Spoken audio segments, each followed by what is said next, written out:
Assalamualaikum warahmatullahi wabarakatuh. Salam sejahtera untuk kita semua dan salam olahraga. Baik teman-teman, selamat berjumpa kembali bersama Ain di channel. Dan buat teman-teman, mudah-mudahan teman-teman masih selalu di bawah lindungan Allah Subhanahu wa taala, diberi kesehatan dan dilancarkan rezekinya. Amin amin ya rabbal alamin. Oke teman-teman, tanpa berpanjang lebar, mari kita saksikan saja video yang akan kita reaksi berikut ini.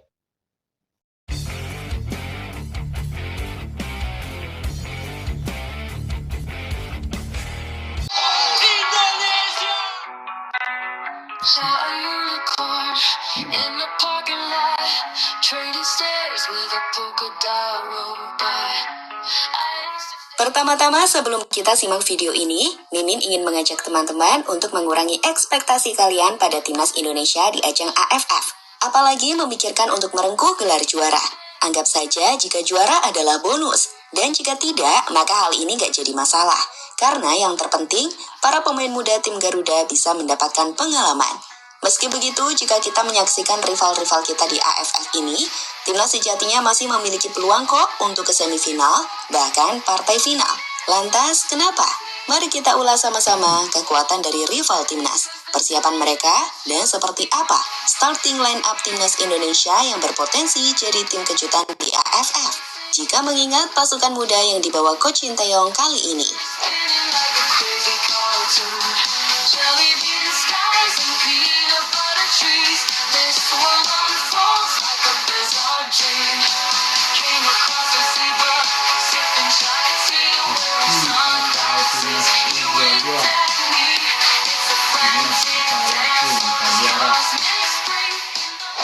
Kurang dari 10 hari lagi, timnas Indonesia akan menjalani ajang kejuaraan terbesar di regional ASEAN yang disebut dengan ASEAN Football Championship atau yang dulu dikenal dengan AFF. Di ajang ini sendiri, Indonesia yang berada di grup B akan bertarung menghadapi Myanmar, Laos, Vietnam, dan juga Filipina, di mana nantinya akan ada 2 tim yang lolos ke partai semifinal, yakni tim peringkat 1 dan 2. Lantas apakah bisa Indonesia mencapainya? Seperti kita tahu, timnas Indonesia dipastikan akan menurunkan pemain-pemain mudanya di turnamen ini, di mana semuanya merupakan pemain dengan usia di bawah 22 tahun, kecuali Asnawi Mangkualam, sebagai satu-satunya pemain dengan usia di atas 22 tahun yang dibawa. Meski begitu, timnas bukan tanpa pengalaman.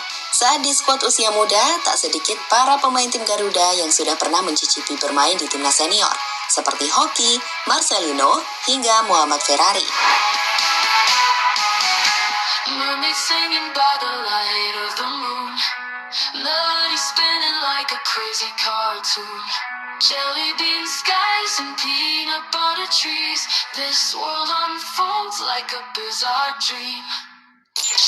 Tapi sebelum kita mulai membicarakan kekuatan timnas, Mimin akan ajak teman-teman lebih dahulu menyaksikan persiapan dan kekuatan dari rival kita atau Rival Watch. Myanmar Underdog. Memiliki ranking 167 FIFA, Myanmar mungkin tak diunggulkan di grup B. Ketika masih ada tim seperti Indonesia dan Vietnam yang akan jadi favorit untuk lolos ke babak semifinal. Tapi tunggu, mereka nggak bisa diremehkan. Saat secara perlahan, Myanmar coba untuk mengembangkan sepak bola mereka. Tak sedikit para pemain Myanmar bahkan bermain di luar negeri, di mana di ajang AFF tahun ini, terdapat 6 pemain abroad yang dipanggil oleh timnas Myanmar, seperti Maung Maung Lin yang bermain di Thailand, bersama 4 pemain lainnya, Hen Tat Aung yang bermain di Liga Malaysia, dan Tina Zhao yang bermain di Liga Laos. Memang sih mereka semua masih bermain di ASEAN, tapi tentu ini membuktikan jika Myanmar memiliki banyak pemain yang berpengalaman. Selain itu, Myanmar juga telah menjalani pemusatan latihan intensif untuk menghadapi turnamen ini. Hal yang menunjukkan keseriusan mereka dalam bersaing di level ASEAN. Indonesia tentu saja nggak boleh menganggap remeh Myanmar.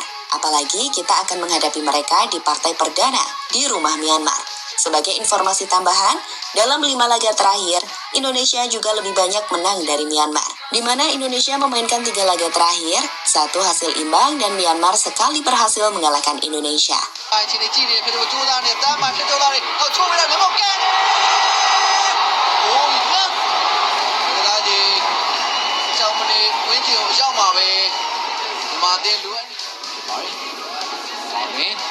Mani pila re goal လေခင်ဗျာဒီမှာတော့တင်းကောင်းဆောင်မောင်မောင်တွေဒီစီကလည်းပြတဲ့မောကိုတိုက်ရိုက်ကန်သွင်းပြီးတော့ဒီပုံတိုင်းကဒီအောင်ဆိုလက်ကန်ထားတယ်ဂိုးပြီခင်ဗျာလက်ရှိချိန်မှာတော့ဒီပြီးတော့တော့ပြောင်းနေကောင်းတိုက်တယ်ဂိုးပြီခင်ဗျာလက်ရှိချိန်မှာတော့ဝေသားချင်း56မိနစ်ရောက်မှာပဲအရှင်ဒီမာတင်ဦးဆောင်မှုရ Vietnam masa transisi. Timnas Vietnam dapat dikatakan memasuki ajang AFF 2024 dengan reputasi sebagai salah satu tim terkuat di Asia Tenggara. Meskipun saat ini mereka dapat dikatakan sedang berada dalam masa transisi di bawah pelatih baru Kim Sang-sik.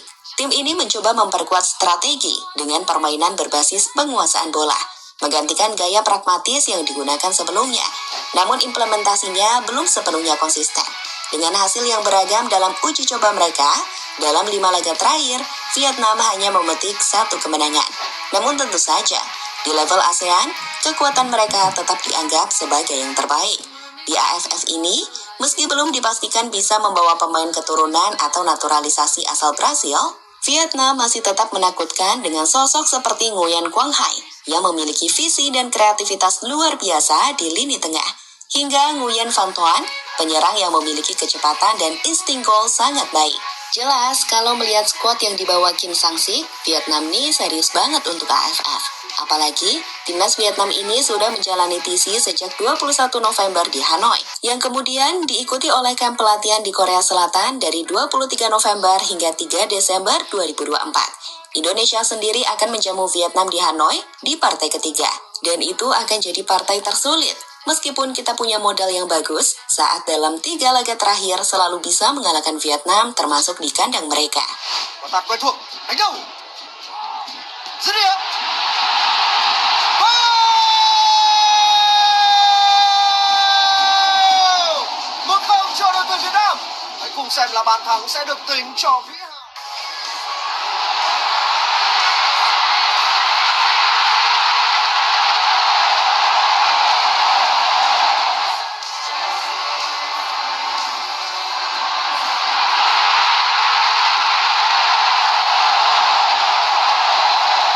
Malaysia tanpa pemain tim JDT dan Selangor. Sekarang kita akan lihat potensi yang muncul dari grup A. Andai kata Indonesia bisa lolos ke semifinal, lawannya bisa jadi Malaysia atau Thailand. Jika Malaysia, tim ini sejatinya tengah menghadapi tantangan besar di AFF 2024.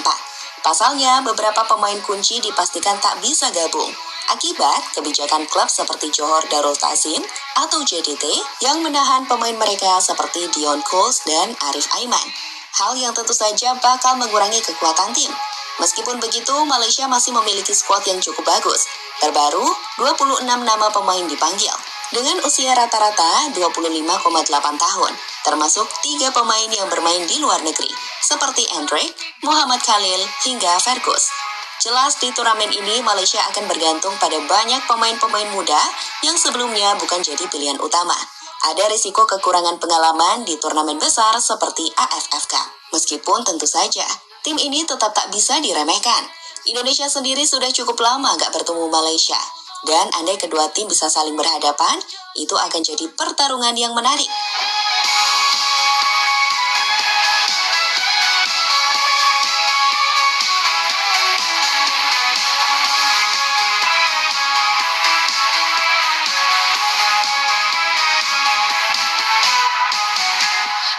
Singing by the light of the moon, melody spinning like a crazy cartoon. Thailand, wajah-wajah baru yang fresh.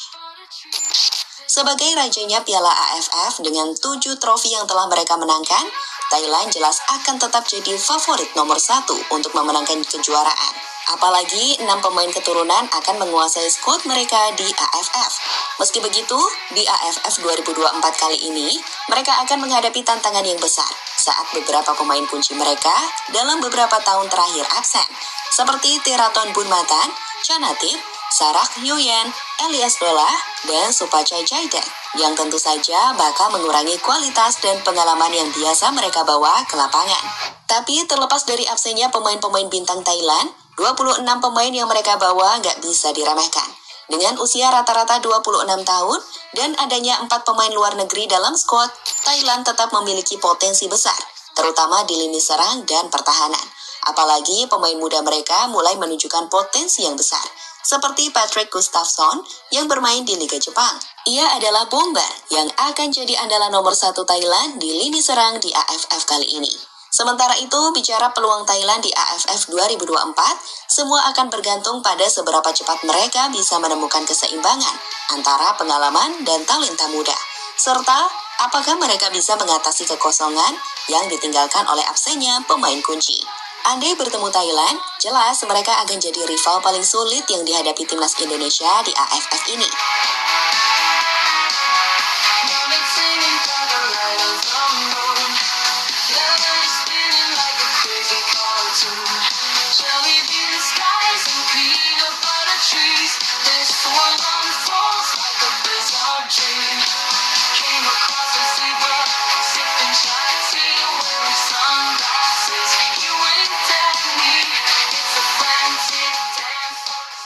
Melihat rival-rival kita di ASEAN, tentu saja kita nggak boleh jumawa. Pelatih timnas STY saja meminta para penggemar untuk menurunkan ekspektasi. Tapi sebenarnya, Indonesia di AFF 2024 ini memiliki peluang yang sangat menarik. Mengingat mereka membawa skuad muda dengan usia rata-rata 20,4 tahun. Ini menunjukkan bahwa Indonesia sedang dalam proses regenerasi dan membangun fondasi jangka panjang. Meskipun ini berarti banyak pemain yang relatif belum berpengalaman di turnamen besar, namun seperti sudah kita jelaskan di awal, skuad ini nggak murni tanpa pengalaman. Saat pemain seperti Asnawi, Arhan, hingga Marcelino akan memimpin pasukan muda Indonesia memberikan kejutan di AFF. Sekarang kita akan buat gambaran starting line up timnas ya, dengan skema 3-4-1-2 yang disukai oleh Coach Shin. Kiper kami pikir bisa ditempati oleh sosok Ikram Al-Ghifari, kiper tim Semen Padang. Dengan selanjutnya, posisi 3 defender bisa diisi oleh Muhammad Ferrari, Kadek Arel, dan juga Robi Darwis. Sementara itu untuk memberikan pengalaman, fullback kiri akan diisi oleh Asnawi, dan fullback kanan ditempati Pratama Arhan. Dua tengah, Rivaldo dan Arkan Fikri, akan jadi kombinasi yang menarik, dengan AMF ditempati oleh Marcelino Ferdinand. Dengan selanjutnya, dua striker akan diisi oleh Ronaldo Kuateh dan Hoki Caraka. Dengan skuad ini, memang kita masih kurang pengalaman. Tapi jika STY bisa menyatukan tim ini dalam waktu singkat, bukan tidak mungkin Indonesia bisa memberikan kejutan.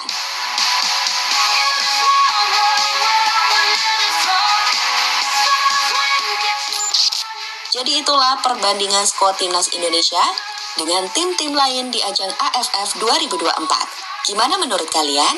Yakin?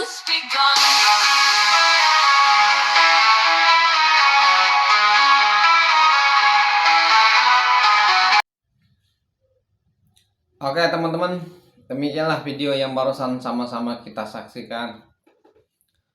Mudah-mudahan timnas kita bisa memberi yang terbaik dan membawa piala AFF ke Indonesia.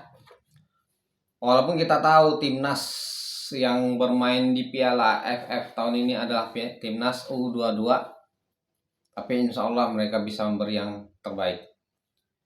Baik teman-teman, demikianlah video yang barusan kita saksikan. Saya mohon maaf kalau ada omongan yang salah, dan juga saya mohon dukungan untuk channel ini dengan cara pencet tombol like, subscribe. Oke teman-teman, saya ucapkan terima kasih. Assalamualaikum warahmatullahi wabarakatuh. Dadah.